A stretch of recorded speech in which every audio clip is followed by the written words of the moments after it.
जय गुरु जी। संगत जी, शुक्राना गुरु जी चैनल को शेयर करें और सब्सक्राइब करें। संगत जी, आज हम गुरु जी की आज्ञा से लीना जैन आंटी जी के श्रीमुख से श्री शिव महापुराण श्रृंखला के अंतर्गत 33वें भाग में रुद्र संहिता में प्रथम सृष्टि खंड के 9वें अध्याय का श्रवण करेंगे। चलिए प्रारंभ करते हैं। जय गुरु जी। जय गुरु जी। संगत जी, गुरु जी महाराज की असीम कृपा और आशीर्वाद से आज हम श्री शिव महापुराण की रुद्र संहिता के प्रथम सृष्टि खंड के 9वें अध्याय की वांछना करने जा रहे हैं। ओम नमः शिवाय। शिवजी सदा सहाय। ओम नमः शिवाय। गुरु जी सदा सहाय। उमा सहित भगवान शिव का प्राकट्य, उनके द्वारा अपने स्वरूप का विवेचन तथा ब्रह्मा आदि तीनों देवताओं की एकता का प्रतिपादन। ब्रह्मा जी कहते हैं, नारद भगवान विष्णु के द्वारा की हुई अपनी स्तुति सुनकर करुणानिधि महेश्वर बड़े प्रसन्न हुए और उमा देवी के साथ सहसा वहां प्रकट हो गए। उस समय उनके 5 मुख और प्रत्येक मुख में 3-3 नेत्र शोभा पाते थे। भाल देश में चंद्रमा का मुकुट सुशोभित था। सिर पर जटा धारण किए गौरवर्ण विशाल नेत्र शिव ने अपने संपूर्ण अंगों में विभूति लगा रखी थी। उनके 10 भुजाएं थीं, कंठ में नील चिन्ह था। उनके श्री अंग समस्त आभूषणों से विभूषित थे। उन सर्वांग सुंदर शिव के मस्तक भस्म में त्रिपुंड से अंकित थे। ऐसे विशेषणों से युक्त परमेश्वर महादेव जी को भगवती उमा के साथ उपस्थित देखकर मैंने और भगवान विष्णु ने पुनः प्रिय वचनों द्वारा उनकी स्तुति की। तब पापहारी करुणा कर भगवान महेश्वर ने प्रसन्नचित होकर उन श्री विष्णु देव को श्वास रूप से वेद का उपदेश दिया। मुने, उनके बाद शिव ने परमात्मा श्री हरि को गुह्य प्रज्ञान प्रदान किया। फिर उस परमात्मा ने कृपा करके मुझे भी वह ज्ञान दिया।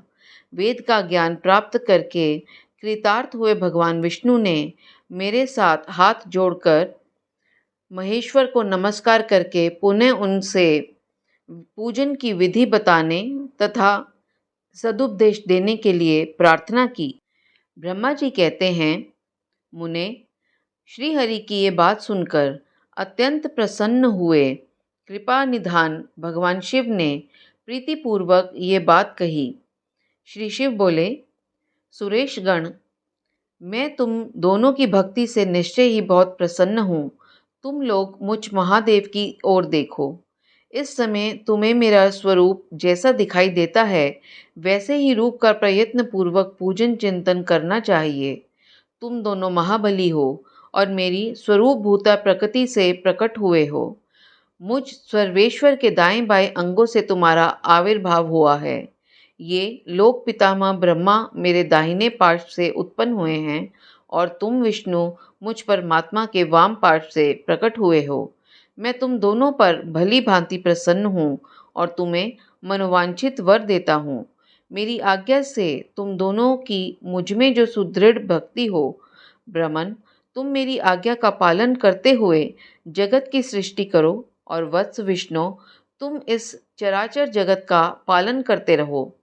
हम दोनों से ऐसा कहकर भगवान शंकर ने हमें पूजा की उत्तम विधि प्रदान की, जिसके अनुसार पूजित होने पर वे पूजक को अनेक प्रकार के फल देते हैं। शंभु की उपयुक्त बात सुनकर मेरे सहित श्री हरि ने महेश्वर को हाथ जोड़ प्रणाम करके कहा। भगवान विष्णु बोले, प्रभु, यदि हमारे प्रति आपके हृदय में प्रीति उत्पन्न हुई है और यदि आप हमें वर देना आवश्यक समझते हैं तो हम यही वर मांगते हैं कि आप में हम दोनों की सदा अनन्य एवं अविचल भक्ति बनी रहे। ब्रह्मा जी कहते हैं, मुने, श्री हरि की यह बात सुनकर भगवान हर ने पुनः मस्तक झुकाकर प्रणाम करके हाथ जोड़े खड़े हुए उस नारायण देव से स्वयं कहा। श्री महेश्वर बोले, मैं सृष्टि, पालन और संहार का करता हूँ, सगुण और निर्गुण हूँ तथा सच्चिदानंद स्वरूप निर्विकार पर ब्रह्म परमात्मा हूँ। विष्णु सृष्टि, रक्षा और प्रलय रूप गुणों अथवा कार्यों के भेद से मैं ही ब्रह्मा, विष्णु और रुद्र नाम धारण करके 3 स्वरूपों में विभक्त हुआ हूँ। हरे, वास्तव में मैं सदा निष्कल हूँ। विष्णु, तुमने और ब्रह्मा ने मेरे अवतार के निमित्त जो स्तुति की है, तुम्हारी उस प्रार्थना को मैं अवश्य सच्ची करूँगा, क्योंकि मैं भक्त वत्सल हूँ। ब्रह्मन, मेरा ऐसा ही परम उत्कृष्ट रूप जो तुम्हारे शरीर से इस लोक में प्रकट होगा, जो नाम से रुद्र कहलाएगा। मेरे अंश से प्रकट हुए रुद्र की सामर्थ्य मुझसे कम नहीं होगी। जो मैं हूँ वही यह रुद्र है। पूजा की विधि विधान की दृष्टि से भी मुझ में और उसमें कोई अंतर नहीं है। जैसे ज्योति का जल आदि के साथ संपर्क होने पर भी उसमें स्पर्श दोष नहीं लगता, उसी प्रकार मुझ निर्गुण परमात्मा को भी किसी के संयोग से बंधन नहीं प्राप्त होता। यह मेरा शिव रूप है। जब रुद्र प्रकट होंगे तब वे भी शिव के ही तुल्य होंगे। महामुने, उनमें और शिव में परायपन का भेद नहीं करना चाहिए। वास्तव में एक ही रूप सब जगत में व्यवहार निर्वाह के लिए 2 रूपों में विभक्त हो गया है। अतः शिव और रुद्र में कभी भेद बुद्धि नहीं करनी चाहिए। वास्तव में सारा दृश्य ही मेरे विचार से शिव रूप है। मैं, तुम, ब्रह्मा तथा जो ये रुद्र प्रकट होंगे, वे सब के सब एक रूप हैं। इनमें भेद नहीं है। भेद मानने पर अवश्य ही बंधन होगा, तथापि मेरा शिव रूप ही सनातन है।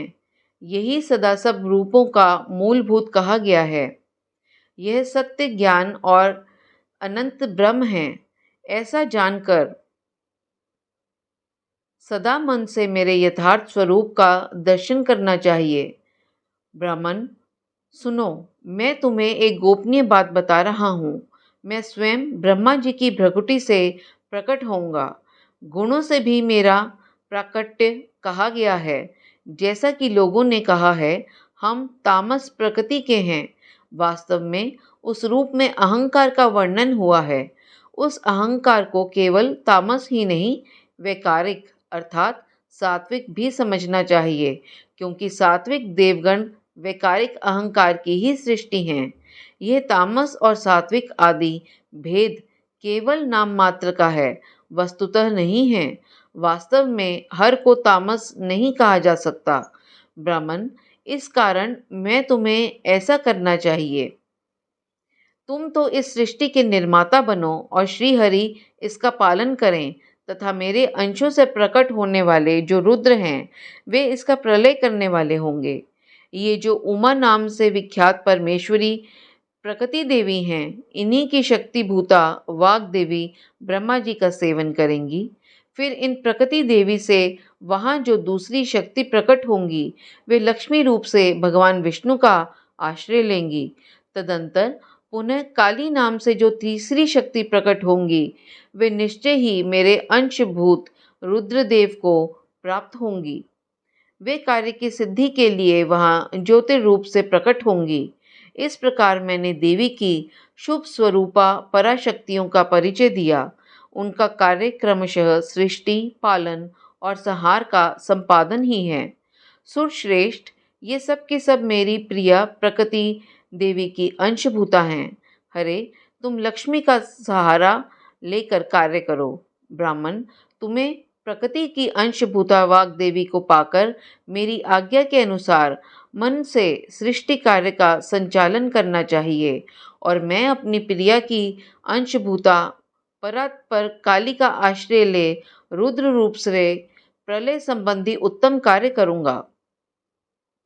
तुम सब लोग अवश्य ही संपूर्ण आश्रमों तथा उनसे भिन्न अन्य नए विविध कार्यों द्वारा चारों वर्णों से भरे हुए लोक की सृष्टि एवं रक्षा आदि करके सुख पाओगे।